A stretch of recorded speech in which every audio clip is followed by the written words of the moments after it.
son sectarisme, ignorant que le Coran est incomplet. Qui est Maître Mati Marmor? J'ai donc décidé de vous mettre en garde contre Maître Mati Marmor. Vous l'aurez compris, Maître Mati Marmor est de ceux qui, malgré leur grande ignorance, et qui est vraiment le vrai salafi, pas le salafi en carton. Je pèse mes mots et on va voir c'est quoi le salafi en carton. D'accord, qu'on déplaise à certains.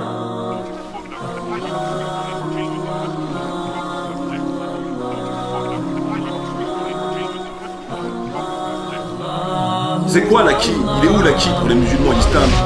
Il n'y a pas parce que c'était il n'y a pas l'islam. C'est une parodie d'islam. Si c'est pour avoir une mosquée et pour faire du shirk, ça m'intéresse pas. C'est quoi cette position de débile, de schizophrène?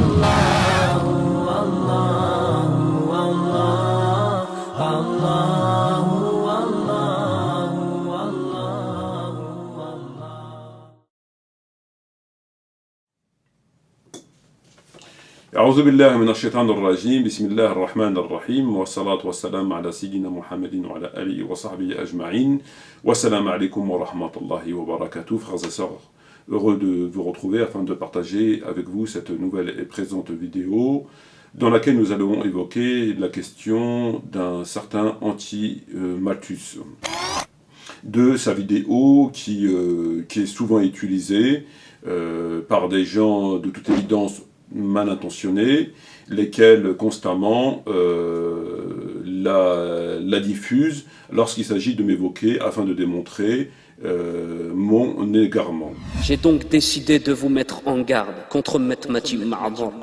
Vous l'aurez compris, Maître Mati Marmor est de ceux qui, malgré leur grande ignorance, se permettent de donner leur avis, et il est facile de le prouver. Alors mes frères, mes sœurs, qui est Maître Mati Marmor? Qui est Maître Mati Marmor?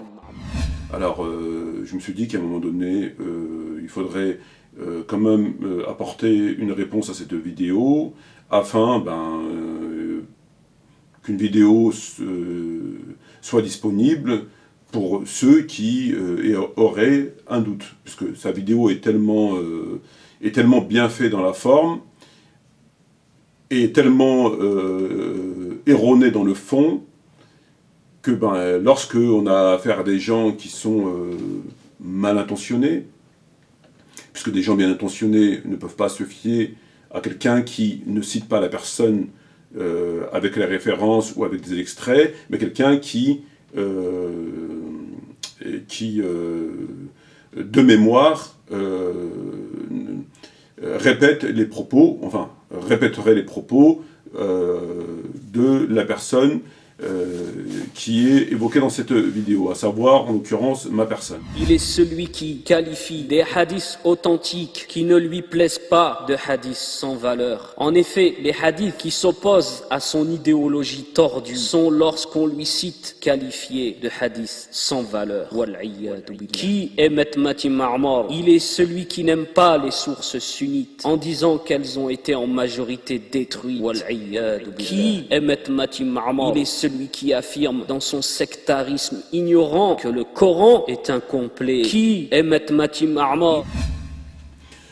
Donc il est très facile de pouvoir narrer ses propos à sa façon. C'est du classique. Donc il me semble opportun de réaliser une vidéo, à savoir celle-ci, afin d'apporter une réponse à cette vidéo, qui est censée prouver mon égarement un certain nombre de choses. Comme ça, les frères et sœurs sincères, lorsqu'on leur donnera cette vidéo en disant voilà ce que dit Maître Mati, ils feront pareil, ils prendront la vidéo, ils cliqueront, ils partageront la vidéo en disant voilà ce que a dit réellement Maître Mati. Preuve à l'appui. Alors bonjour à toutes les personnes n'étant pas de confession musulmane qui écouteraient cette présente vidéo. Donc, dans cette vidéo, j'avais généralisé dans le titre, je voulais évoquer, j'ai généralisé, cette vidéo va évoquer spécifiquement la question d'un certain Anti-Malthus, j'ai présenté en fait cette vidéo comme évoquant une généralité, à savoir la secte néo-salafi. Pourquoi évoquer, avoir un titre qui évoque une secte en général, enfin, cette secte en général, alors que je vais évoquer uniquement la personne, cette vidéo.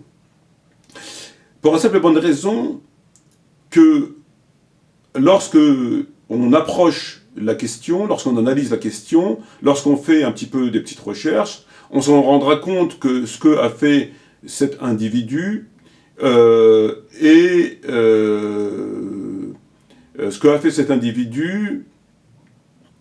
n'est pas propre à sa personne. N'est pas propre à sa personne. Ça veut dire quoi, n'est pas propre à sa personne? Ça veut dire que c'est une constante chez eux que d'agir de cette façon, c'est-à-dire coup dans le dos, calomnie, etc., etc., à l'encontre de frères et de sœurs qui les dérangent. À l'encontre de frères et de sœurs qui les dérangent. C'est une constante chez eux puisque c'est le groupe sauvé. C'est le groupe sauvé au détriment du reste de la Oumma. Même si on sait qu'ils essaient de s'en défendre, mais on n'est pas dupe, on a lu leurs ouvrages, etc., etc., et on sait qu'ils se prétendent, ils sont déjà au paradis. C'est le groupe sauvé. Alors, dans un premier temps, il est fort agaçant de constater que ces gens qui ont tout dans la forme et rien dans le fond, tout dans la forme et rien dans le fond, qui à côté de ça pratiquent un islam apolitique, à la témoin de Jéhovah, on l'a déjà évoqué, les kebabs, Mars, blablabla, blablabla, de façon volontaire, qui détournent les musulmans de leurs obligations et pour leur parler de futilité, qui ont plus qu'une tolérance à l'égard des koufars et à l'égard qui n'évoquent pas la question, les questions politiques, donc Israël, etc. Mais a contrario, ils se déchaînent sur les musulmans et les musulmanes. Et ils passent leur temps, ils passent leur journée à jeter de l'huile sur le feu concernant le conflit chiite-sunnite. À côté de cela, ils sont très très bien, ils sont...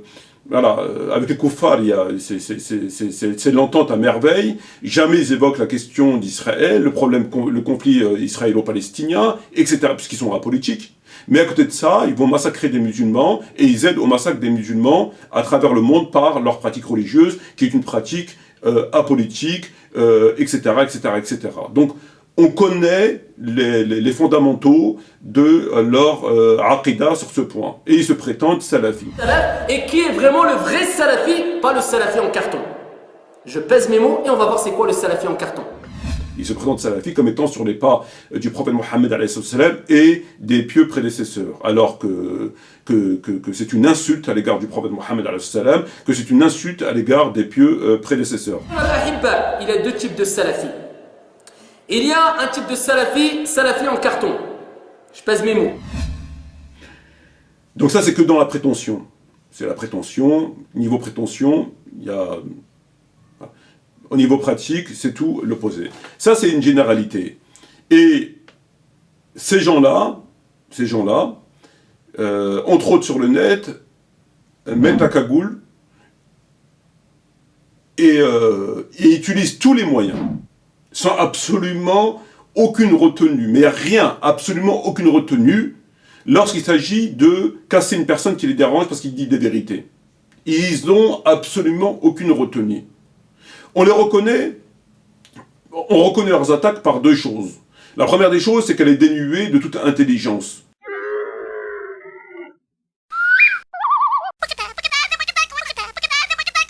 Lorsqu'il s'agit des attaques de Shaitan ou des gens un peu plus sérieux, il y a une certaine stratégie, donc une intelligence, etc. Eux, il n'y en a aucune.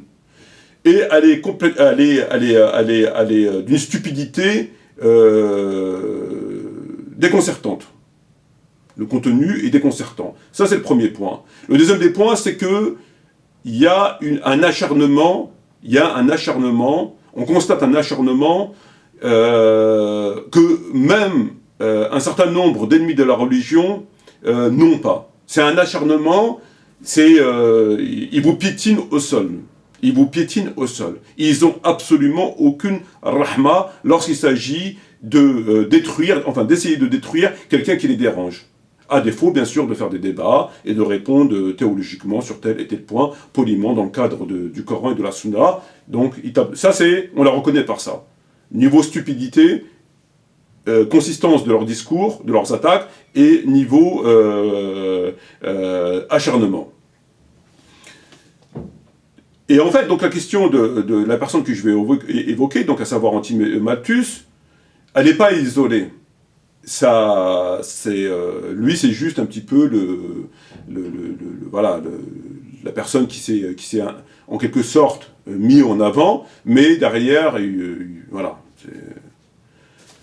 Donc c'est pour ça, je parle d'une personne spécifique, mais en fin de compte, c'est un parmi tant d'autres.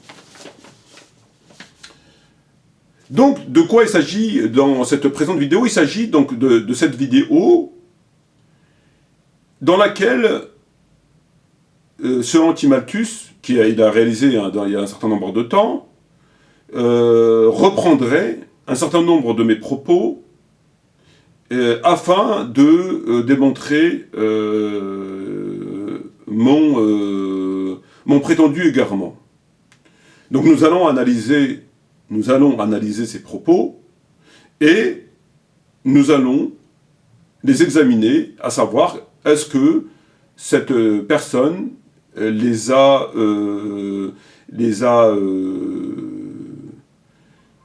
dit tel que, est-ce qu'il a été fidèle à ce que j'ai dit? Est-ce qu'il a été fidèle? Est-ce qu'il a respecté? Est-ce qu'il a été honnête dans le fait de relater un certain nombre de mes propos, ici ou là?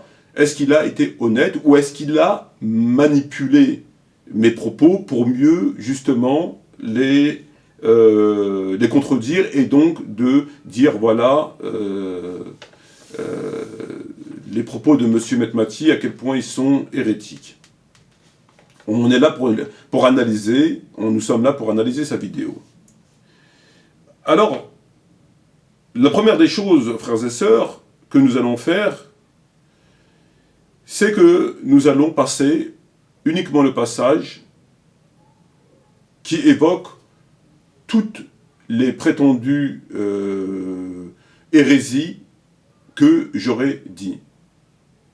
Nous allons passer ce passage, uniquement ce passage, afin de pouvoir les écouter intégralement. Et on se retrouve, Inch'Allah, ensuite, pour les analyser et les commenter. Donc écoutons ce passage qui commence à 3 minutes 50 de sa vidéo et qui termine à 8 minutes 21 secondes, Inch'Allah. Écoutons-le et à tout de suite, Inch'Allah. Vous l'aurez compris, Metmati Ma'mar est de ceux qui, malgré leur grande ignorance, se permettent de donner leur avis et il est facile de le prouver. Alors mes frères, mes sœurs, qui est Metmati Ma'mar? Qui est Metmati Ma'mar? Il est celui qui qualifie des hadiths authentiques qui ne lui plaisent pas de hadiths sans valeur. En effet, les hadiths qui s'opposent à son idéologie tordue sont, lorsqu'on lui cite, qualifiés de hadiths sans valeur. Qui est Metmati Ma'mar? Il est celui qui n'aime pas les sources sunnites en disant qu'elles ont été en majorité détruites. Qui est Metmati Ma'mar? Il est celui qui affirme dans son sectarisme ignorant que le Coran est un complet. Qui est Metmati Ma'mar? Il est celui qui dit qu'Ibn Taymiyyah était malhonnête et sectaire.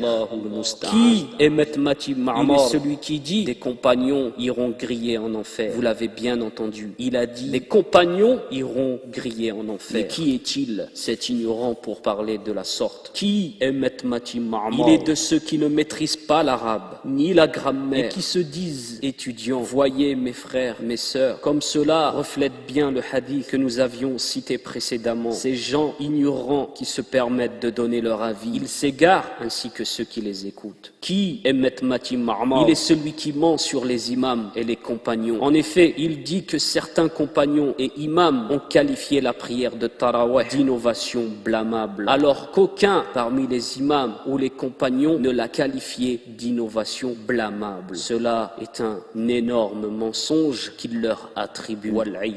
Qui Emmet Mati Ma'mar, il est celui qui ment sur ce qu'il dit. En effet, il dira qu'il n'a jamais parlé sur notre mère Aïcha radiallahu anha, et qu'il n'a fait que traduire ou ramener des textes, alors que les paroles qu'il dit à l'encontre de notre mère sont bien les siennes, comme par exemple le fait que celle-ci aurait présenté au prophète Mohammed sallallahu alayhi wa sallam une excuse fallacieuse, ou encore qu'elle se serait opposée à sa volonté. Ces paroles sont les siennes et non une traduction ou un texte. Qui est Emmet Mati Ma'mar? Il est celui qui qualifie les Arabes de nuls et de zéro. Subhanallah. Amma yaqul uluwan kabira. Qui est Emmet Mati Ma'mar? Il est celui qui propage des hadiths faux sans préciser qu'ils le sont. Voilà une méthodologie stupide et non islamique. Lorsque ces hadiths vont dans le sens de son idéologie tordue, et malgré qu'ils soient faux, alors il les cite, mais omet de préciser qu'ils sont faux. Qui est Emmet Mati Ma'mar? Il est celui qui prétend que les sunnites ne doivent prendre que des deux sahih, que sont Al-Bukhari et Muslim, et qu'ils doivent délaisser tous les autres hadiths authentiques.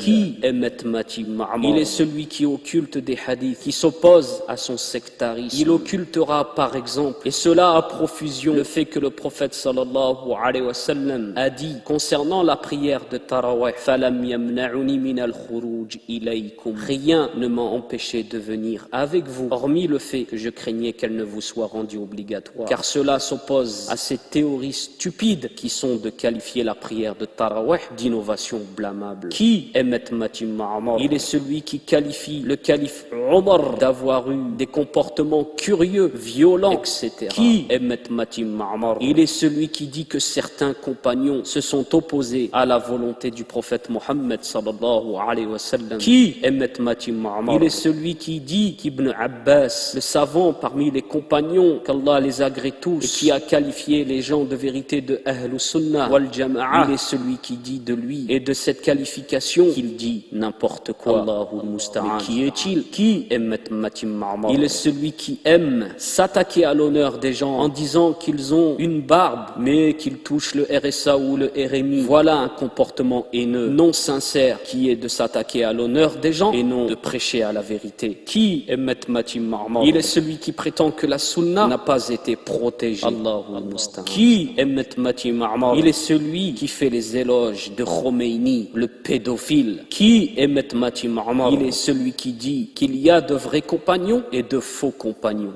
Qui est Emmet Mati Ma'mar? Eh bien, mes frères, mes sœurs, au rappel de ces points, et j'aurais bien pu en rappeler d'autres, je n'ai qu'une seule chose à dire. Ne l'écoutez pas et boycottez-le. Alors, frères et sœurs, nous avons écouté ce passage et nous avons entendu un certain nombre d'accusations, un certain nombre de propos qui sont à les écouter. Et si on viendrait à les accréditer, ben, qui montre quelqu'un, qui nous dévoile quelqu'un, qui dit quand même des choses graves, en l'occurrence moi. Alors moi ce que j'ai fait, c'est que j'ai repris tous ces propos un à un, et je veux vous apporter la vérité, la réalité. La première des choses que nous pouvons constater, frères et sœurs, c'est que la forme de cette vidéo, on entend des échos. Lorsqu'il parle, ça fait des échos. Ça fait double voix, triple voix. Un montage digne d'un film de Spielberg. Montage, ils ont mis le paquet sur le montage. Et aussi la langue arabe. Il utilise la langue arabe à certains moments. Alors, qu'est-ce qu'on peut dire sur cette vidéo, sur la forme? La première question que l'on se pose lorsque nous avons un sens critique, c'est de se demander pourquoi,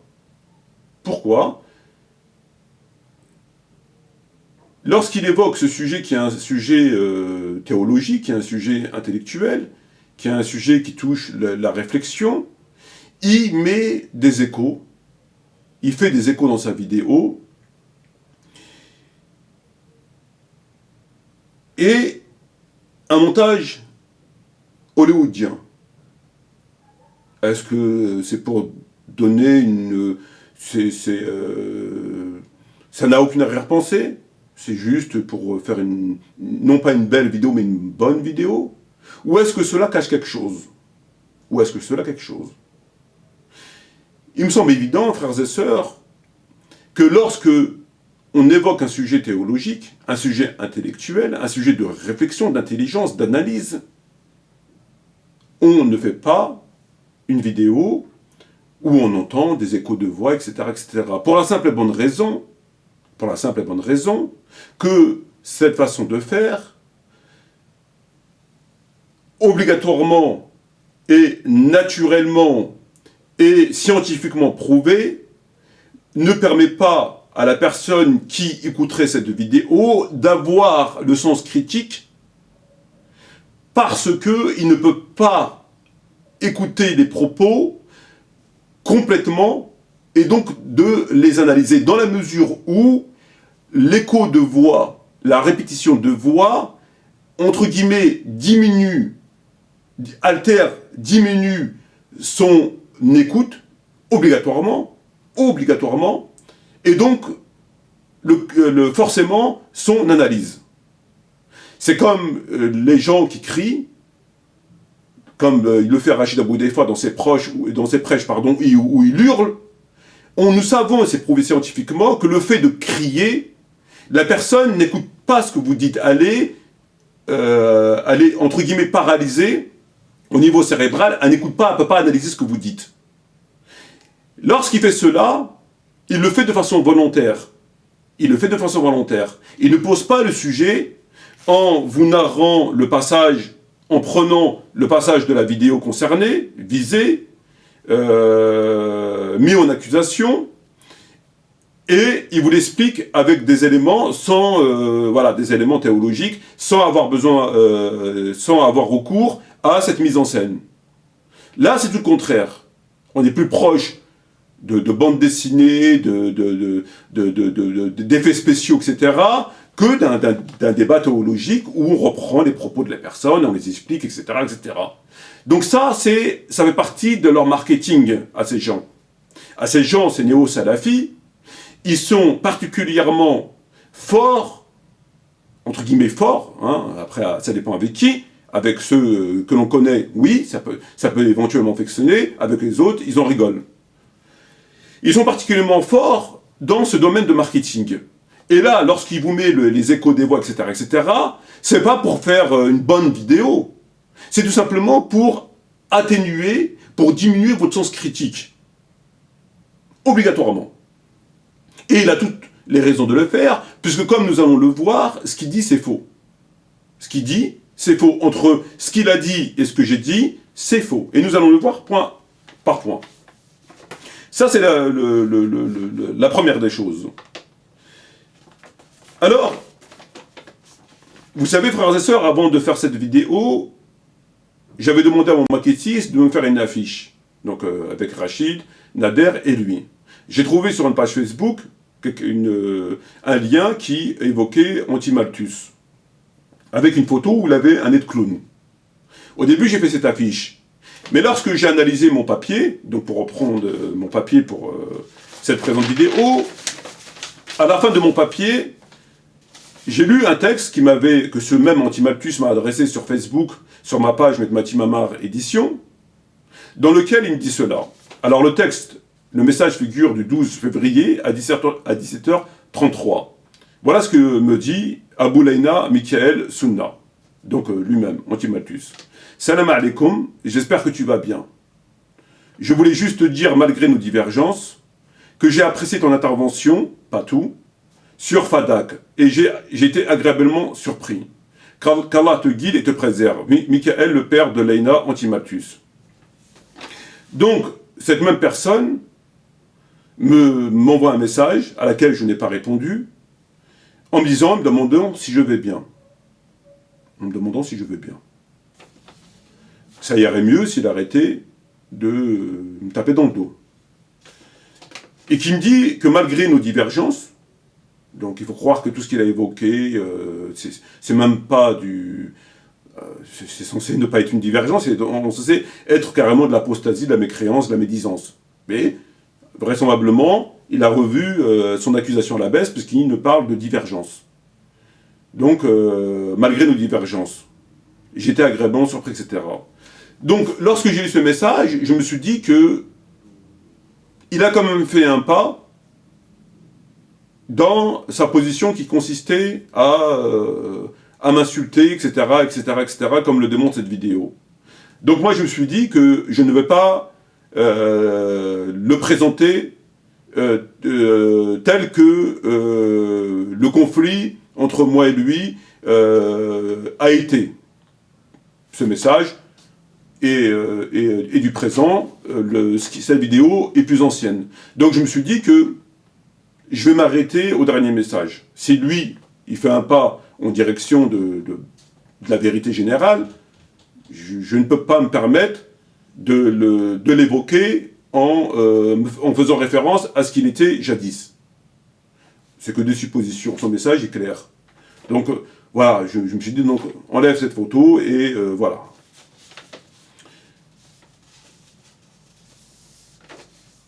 Donc, pour revenir sur sa vidéo, donc ça c'était juste pour signaler que...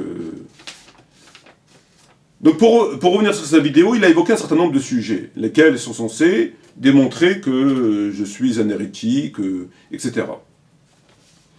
Alors je vais répondre point par point à ce qu'il a dit. Le premier des points étant qu'il a dit que je qualifie des hadiths qui me plaisent pas de hadiths sans valeur et qui s'opposent à mon idéologie tordue. Donc je qualifie des hadiths qui ne me plaisent pas et qui s'opposent à mon idéologie tordue. On aimerait savoir lesquels. Quels hadiths qui ne me plaisent pas, qui nous les citent, lesquels, à laquelle je me suis opposé au nom de mon idéologie tordue. Lesquels? On ne sait pas lesquels. On ne sait pas. Premier des points. Donc il ne nous dit pas lesquels, quel hadith, à laquelle je me suis opposé parce que j'ai une idéologie tordue. Premier des points. Que je n'aime pas les sources sunnites. Je n'aime pas les sources sunnites. Aimer, c'est un sentiment à l'égard des personnes. C'est pas un sentiment à l'égard de choses. Et que je dis qu'elles ont été en majorité détruites par mon sectarisme d'ignorants. J'ai pas dit qu'elles étaient en majorité détruites, j'ai dit qu'elles étaient en grande partie détruites ou perdues. En grande partie détruites ou perdues. C'est un fait incontestable. Il y a des livres, comme le livre intitulé Les Sommaires, de Simon Morébon Abou Nadim, qui vous cite 1 millier de livres qui n'existent plus à l'heure d'aujourd'hui. Donc, dire que une grande partie de livres sunnites ont été ou détruits ou perdus, c'est un fait avéré. C'est un fait avéré. C'est un fait avéré. Je ne vois pas le rapport entre cela et le fait de ne pas aimer les sources sunnites pour dire cela. Je ne vois vraiment pas le rapport. C'est un fait avéré. Vraisemblablement, il ne le sait pas. Et il considère que le fait de dire ça, c'est parce qu'on n'aime pas les livres sunnites. Il dit que, je dis que le Coran, dans mon ignorance, je dis que le Coran est incomplet. C'est un sujet qu'on a évoqué 1 millier de fois. 1 millier de fois. Donc je le redis pour, j'espère, la dernière fois. Je n'ai pas affirmé que le Coran est incomplet, puisque je n'ai pas la réponse. J'ai simplement fait état de faits historiques, lesquels font état de versets ou de prétendus versets, lesquels ne sont pas dans le Coran, entre autres le verset sur la lapidation. Et que lui-même, et que bien d'autres, reconnaissent comme étant authentiques, notamment le verset sur la lapidation. Ce verset sur la lapidation n'est pas dans le Coran, jusqu'à preuve du contraire. C'est un fait. Voilà ce que j'ai dit. Et c'est pas le seul. Il y a les versets sur la tétée, etc. et des livres qui expliquent très clairement ce sujet. Donc, si ces versets ne sont pas dans le Coran, est-ce qu'on peut dire que le Coran est complet? Puisque si on reconnaît l'existence de ces versets, ils ne sont pas dans le Coran. Ils ne sont pas dans le Coran. Alors, peut-être qu'ils ne connaissent pas la définition du mot complet. La définition du mot complet, c'est-à-dire qu'il ne manque rien. Une chose complète, ça veut dire que tout est dedans. Ces versets ne sont pas dans le Coran. Si versets il y a. Voilà ce que j'ai dit. Et ça, c'est pas moi qui le dis, c'est tout le monde, enfin tout le monde, à part peut-être eux. Il dit que, j'ai dit qu'Ibn Taymiyya était malhonnête et sectaire. J'aurais dit qu'Ibn Taymiyya était malhonnête et sectaire. Non, j'ai pas dit ça. J'ai dit qu'Ibn Taymiyya a été sectaire et donc malhonnête concernant la question des prières de Tarawih. Et j'explique pourquoi.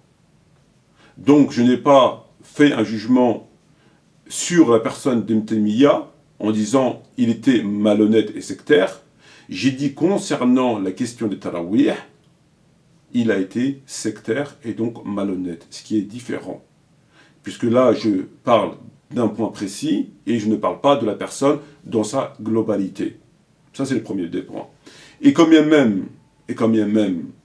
j'aurais dit une telle chose. Et quand bien même, est-ce qu'Ibn Taymiyya, c'est Dieu? Est-ce qu'Ibn Taymiyya, c'est Dieu?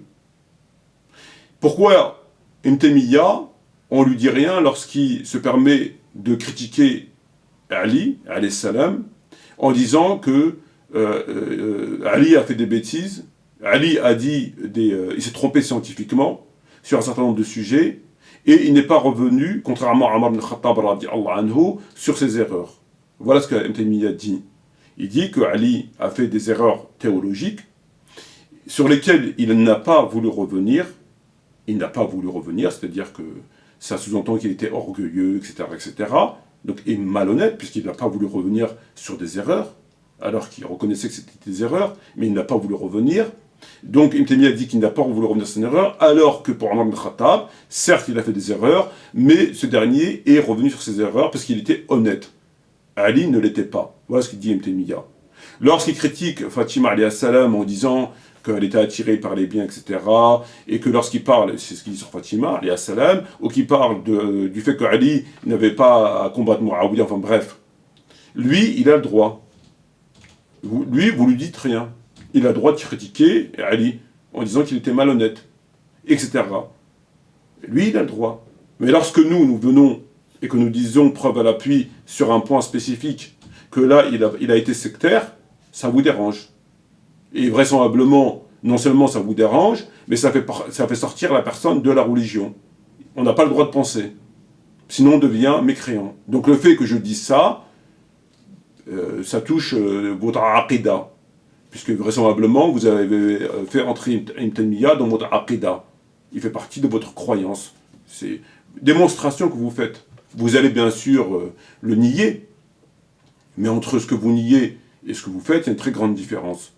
Donc, venir et dire ça, ça dénote d'un sectarisme, non pas aveugle, mais débile.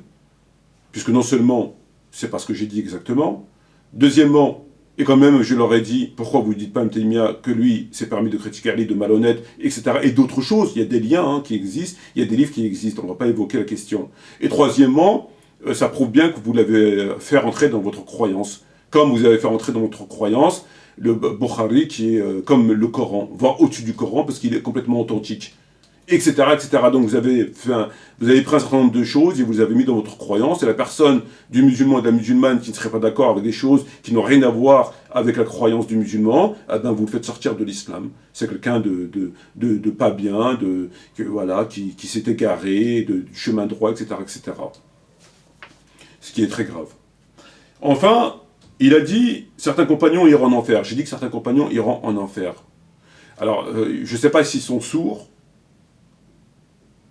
mais ça commence à... C'est quand même... c'est pénible.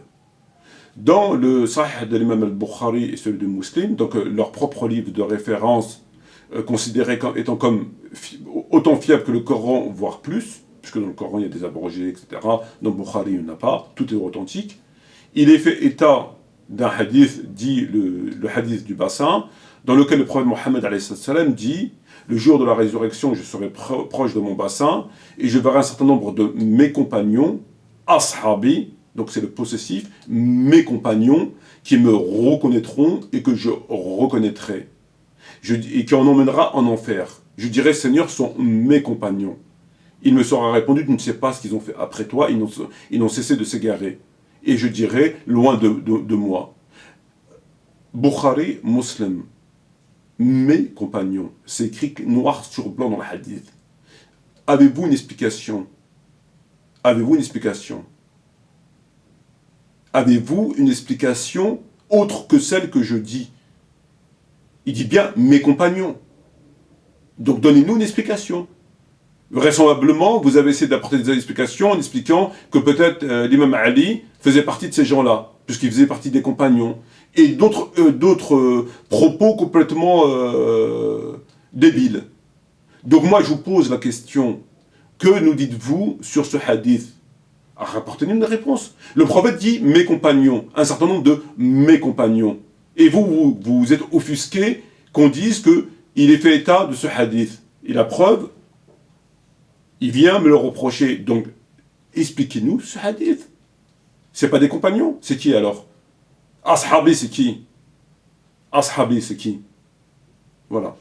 Donc vous voyez que dans leur sectarisme aveugle et débile, tellement ils sont sortis des références, des textes, ils rentrent en contradiction avec leurs propres références au nom de leur sectarisme. Puisque ce sont des textes. Donc ils sont censés suivre les textes. Comme pour plein d'autres sujets. Ils rentrent en contradiction avec les textes. Et ensuite ils accusent les autres. Qui est le plus proche des textes, vous ou moi? Donc répondez à cette question. Il fait état de quels compagnons, si ce n'est pas des compagnons, c'est quoi? Puisqu'il dit ashabi. Donc expliquez-nous. Et qu'ils iront en enfer. Il est bien dans Bukhari de Muslim. Donc expliquez-nous ce hadith. Voilà. Et si vous nous l'expliquez, dans ces cas-là, on fera une vidéo et on dira effectivement, c'est pas des compagnons, c'est autre chose. C'est peut-être des martiens, c'est peut-être des gens du Front National, c'est peut-être... On attend vos explications. Donnez-nous une explication. On l'attend. Arrêtez d'aboyer, donnez-nous une explication. C'est qui ces compagnons? Si ce n'est pas des compagnons, alors donnez-nous une explication. C'est aussi simple que ça. Ensuite, il nous parle de celui qui ment sur les imams, les compagnons. Je dis que ils ont dit que le tarawih était une bid'a.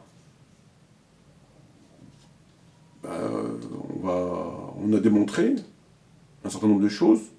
Et puis la vidéo sur le tarawih, elle arrive, Inch'Allah. Et on va démontrer que vous êtes complètement à côté de la plaque. Complètement à côté de la plaque. Comme sur beaucoup de sujets.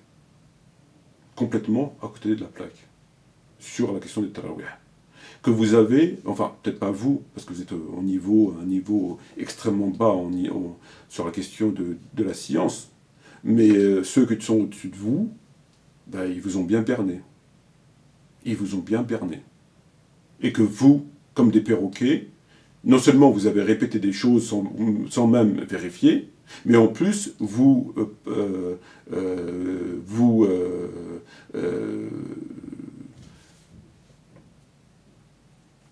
faites du tort aux autres, vous leur faites subir un préjudice énorme, parce que vous croyez que ce qu'ils disent c'est faux, alors que vous ne savez strictement rien. Alors que vous ne savez strictement rien. Et ça, on va le démontrer dans la vidéo sur la question des tarawih. Et on verra qui a raison et qui a tort. Il nous dit dans ses propos, Aïcha radhiyallahu anha, qui a opposé une excuse fallacieuse, qu'elle serait opposée dans sa volonté aux propos du prophète Mohammed alors, et que ce sont mes propos et non mes propos et non une traduction ou un texte, qu'ils émanent d'une traduction à un texte. Alors, qu'est-ce qu'il nous dit? Il nous dit que sur Aïcha radhiyallahu anha, j'avais dit que elle avait, lorsque le prophète Mohammed sallam lui demande de dire à son père de diriger la prière, elle a refusé. Et que moi j'ai dit qu'elle avait mis une raison fallacieuse, puisqu'elle avait dit Abu Bakr, donc son père, radhiyallahu anhu, est quelqu'un de sensible, et que s'il dirige la prière, il pleure. Et donc j'avais rapporté un texte d'Ibn Sa'ad, Tabaqat al-Kubra, dans lequel Ibn Sa'ad, et non pas Metmachi, ou un chiite, donc Ibn Sa'ad, Tabaqat al-Kubra, c'est pas n'importe qui, pour ceux qui le connaissent, nous dit, dans son livre, dans ce livre-là, que Aïcha elle-même a dit qu'elle n'a pas voulu que son père dirige la prière, puisqu'elle avait peur qu'on dise qu'elle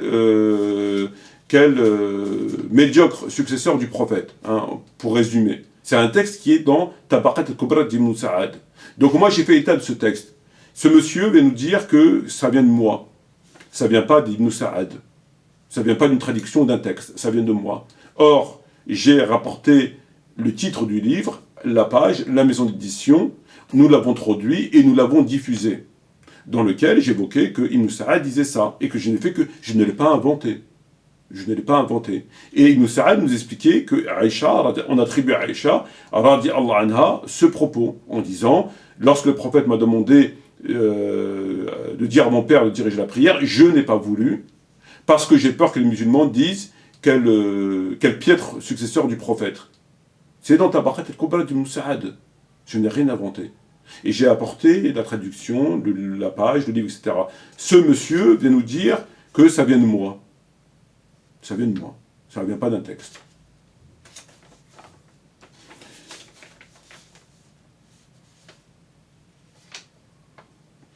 Il dit, j'ai occulté le hadith sur les tarawih, rien ne m'empêchait de vous rejoindre.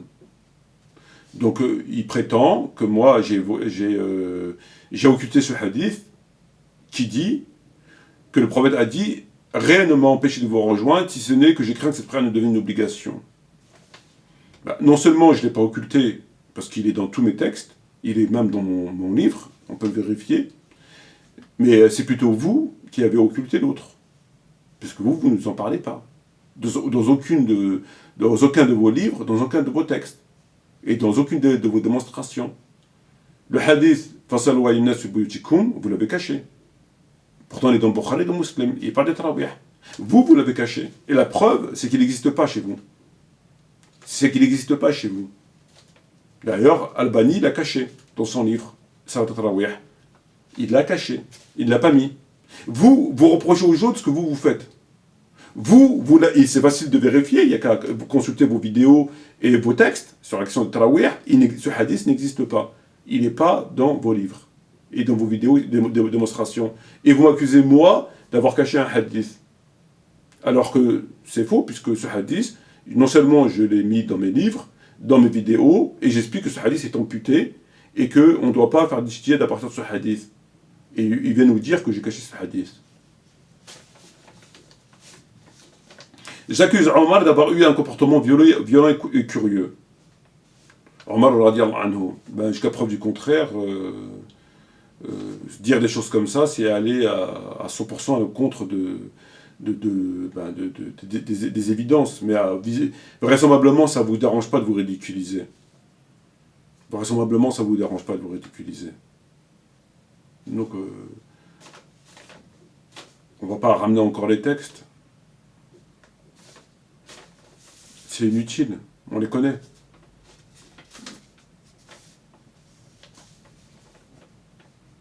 Que je dis que y en a qui portent la barbe et qui touchent le RSA. Pourquoi c'est faux? Est-ce que c'est faux? Je fais l'éloge de Khomeini le pédophile.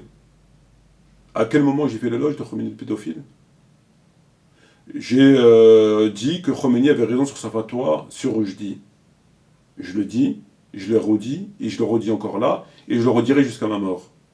Est-ce que le fait de dire que Khomeini a eu raison sur sa fatwa, c'est faire l'éloge de Khomeini? Ou alors, il ne doit pas savoir qu'est-ce que c'est une éloge. Voilà. Voilà comment on déforme les propos. Voilà comment on déforme les propos. Celui qui prétend que la sunna n'a pas été protégée, il dit que je prétends que la sunna n'a pas été protégée. Ben, il nous apprend quelque chose, la sunna est protégée. Si elle est protégée, pourquoi qu'il y a des hadiths da'if, tout ça? Il y a des faux hadiths, elle est protégée. C'est aberrant, c'est consternant. C'est consternant. La sunna est protégée maintenant. La sunna est protégée. Donc tout ce qu'on dit sur le prophète, c'est vrai, puisqu'elle est protégée.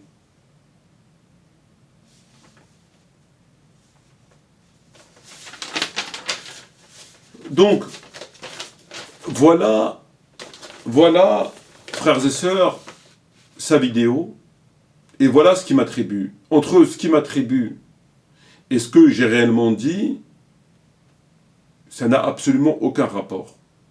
Ça n'a absolument aucun rapport. Et quand ça a un rapport, comme sur M. Taymiya, même s'il a déformé mon propos en faisant une généralité, en disant « je l'ai accusé de ne pas être honnête et sectaire », chose que je n'ai pas dite, puisque je parlais uniquement des tarawih, sur un certain nombre de points, ils en ont fait tout un scandale, alors que ce sont des sujets qui n'ont rien à voir avec la religion proprement dite. On a quand même le droit d'avoir des opinions et de ne pas être excommunié de la communauté sur un certain nombre de sujets qui n'ont rien à voir avec la croyance du musulman. Donc, vraisemblablement, il ne faut pas penser, il faut penser comme eux. Encore une fois, ça renvoie à ce qu'on pense de vous. C'est-à-dire qu'on doit penser exactement comme vous, on doit manger comme vous, on doit dormir comme vous, on doit se laver comme vous, on doit faire exactement comme vous pour être accepté parmi vous. Et si on ne pense pas comme vous sur une virgule, sur un détail, on n'est plus dans la religion. Ça y est, vous jetez l'anathème, vous excommuniez, voilà, on est égaré. Voilà, il faut qu'on pense exactement comme vous.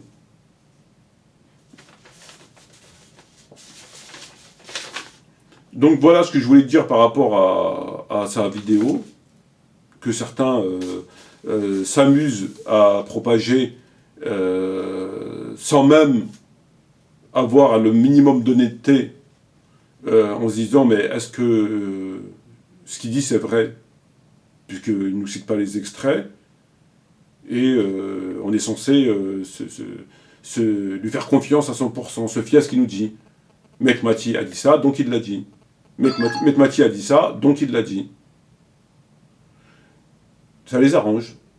Comme à mon avis, il doit faire partie du même courant de pensée, ça les arrange. Voilà ce que je veux dire par rapport à sa vidéo. Et lorsque j'ai lu son message d'excuses, ben, j'ai quand même revu ma position à la baisse, en quelque sorte.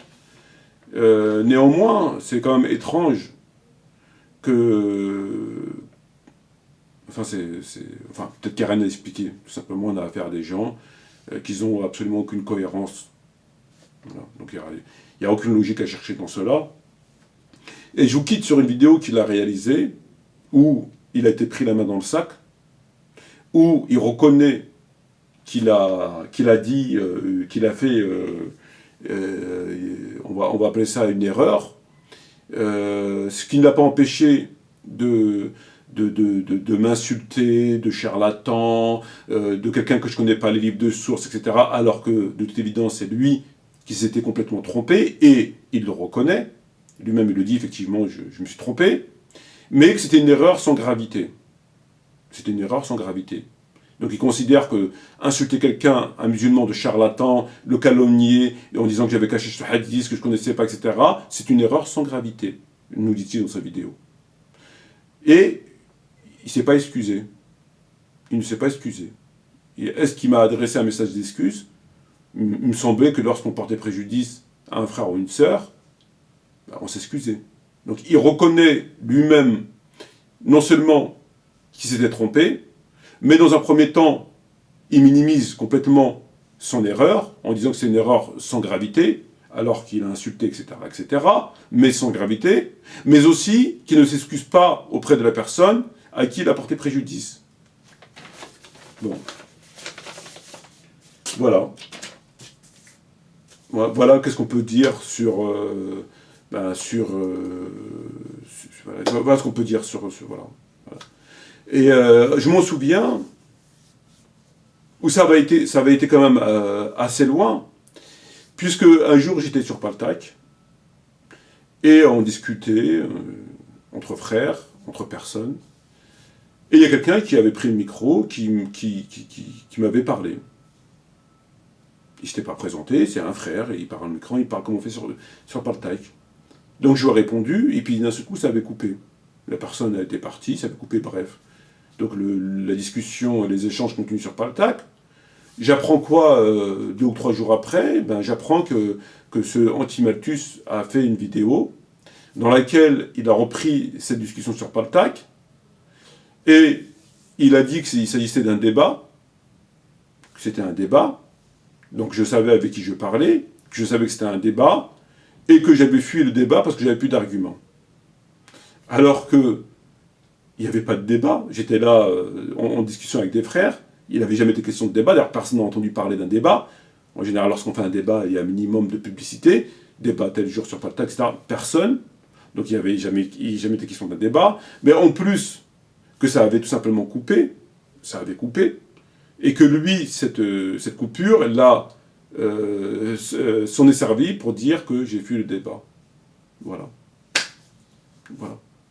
Comme il l'a fait pour Bukhari dans sa vidéo, en me disant que je me fie à des hadiths erronés, mal traduits, de mes livres datant des années 80. J'ai le même Bukhari, si tu veux, qui a été réédité, qui est là. C'est le même.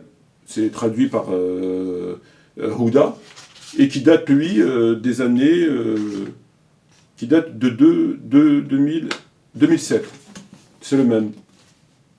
C'est le même contenu, c'est la même traduction. Il ne date pas des années 80, il date de 2007. C'est quand même, pour moi, une véritable souffrance que de m'humilier à être contraint de commenter ce genre de propos parce que ces gens font des vidéos et je suis obligé, en quelque sorte, de faire une vidéo pour les frères et sœurs qui auraient un doute, puisqu'il dit, Maître Mati a dit, et le cas échéant, que les frères et sœurs aient une vidéo sous la main de réfutation à ce qu'il a dit. Voilà. Voilà, bon. Il faut le faire, Je me rabaisse aux égouts, je me rabaisse à la poubelle, je me rabaisse à des choses qui sont extrêmement, pour moi, quelque part humiliantes, mais je suis contraint de le faire. Voilà, tout simplement pour laisser quand même une trace pour les gens qui auraient un doute. Donc je vous invite, frères et sœurs, lorsqu'on vous met cette vidéo avec les échos de voix, Hollywood, etc., ben de cliquer sur cette présente vidéo pour dire, ben voilà la réponse de ce que réellement a dit le frère Ahmed Mati. Sur ce, merci de votre attention, frères et sœurs, et à bientôt, Inch'Allah, pour la prière concernant Salat Tarawih, qui répondra à une de ces accusations dans laquelle j'aurais affirmé que des compagnons et des savants ont dit que c'était une bid'a blâmable. Voilà, donc on verra tout ça, on verra à quel point ils sont à côté de la plaque. Sur ce, frères et sœurs, shukran jazilan, wa salam alaikum wa rahmatullahi wa barakatuh, et à très bientôt, Inch'Allah, pour une prochaine vidéo. Merci de votre attention.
frères et sœurs, je voulais revenir sur une allégation, sur une conjecture qu'a faite récemment Ma'mar Metmati, comme à son habitude. Alors, la dernière conjecture qu'il a faite, après celle des compagnons à laquelle j'ai répondu, eh bien, est celle concernant le hadith bien étrange, un hadith bien étrange, selon lui. Alors, ce hadith étrange met en évidence une seule chose ici, c'est la science étrange de Ma'mar Metmati, c'est-à-dire qu'il ne sait rien, et qu'il met encore une fois en évidence qu'il est un ignorant, et qu'il devrait plutôt se taire que de rentrer dans des sujets qui le dépassent. Alors j'aimerais ici dire que lorsque l'on ne comprend pas, on ne fait pas de suppositions, et l'on revient aux savants. Alors bien évidemment, lorsque l'on ne sait pas, on ne spécule pas, et on revient aux savants, c'est aussi simple que ça. Alors, selon Metmati, ce hadith signifie que 3 compagnons étaient mieux que tout le monde, et tous les autres étaient identiques. Alors j'aimerais ramener ici, encore une fois, la preuve, la réponse à ces ambiguïtés, et la preuve que Metmati ne connaît absolument rien. Alors, premièrement, le hadith qui a été rapporté par Al-Bukhari, rahimahullah ta'ala, dit ceci. À l'époque du prophète sallallahu alayhi wa sallam, nous mettions du mérite, nous mettions parmi les gens Abu Bakr, Omar et Uthman. Et ensuite, le prophète, Ibn Omar, qui a dit cette parole, ensuite, Ibn Omar ne rajoute pas et nous ne mettions pas de mérite entre les autres compagnons, etc., etc. Ici, Ma'mar Metmati occulte le fait que cette version qui parle de mérite pour les autres compagnons après Uthman n'a pas été rapportée par Al-Bukhari, mais par l'imam Abu Daoud et l'imam Ahmed, rahimahumullahu ta'ala. Donc lorsqu'il dit que dans ce hadith qui est rapporté par Al-Bukhari, premièrement ici il ment, puisque après Uthman, Ibn Omar se tait et ne dit pas nous ne faisions pas de préférence entre tous les autres compagnons, etc. Cela, ce n'est pas dans Al-Bukhari, mais dans les autres rapporteurs que j'ai cités, Abu Daoud et l'imam Ahmed dans son Masnad. Donc ça, c'est une chose que Metmati a occultée. Si il avait été honnête en disant que cela a été rapporté par l'imam Ahmed et l'imam Abu Daoud, ce qui suit après Uthman, la préférence, le mérite, eh bien, il aurait pu continuer sur le genre de méthodologie qu'il utilise souvent en disant cela va à l'inverse de Bukhari, ça n'a aucune valeur et le débat aurait été clos. Si l'on suit sa méthodologie ambiguë et tordue, bien évidemment. Donc vous avez un espèce de charlatan tout simplement qui joue à la ratatouille avec tout ce qu'il a devant lui, traduit en français bien évidemment, car celui-ci est loin de maîtriser l'arabe, il se base sur des traductions mal faites. Il a peut-être fait l'erreur, encore une fois, de se baser sur son livre traduit des années 80 et n'a pas pu peut-être voir que cette ziyada, ce rajout, n'était pas rapporté par Al-Bukhari, rahimahullahu ta'ala.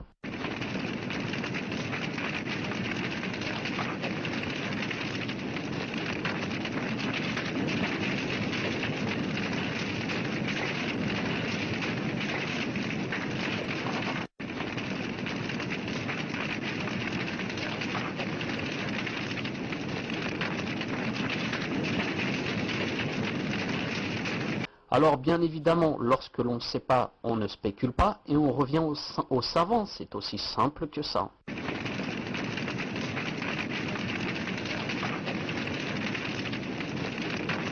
C'est aussi simple que ça.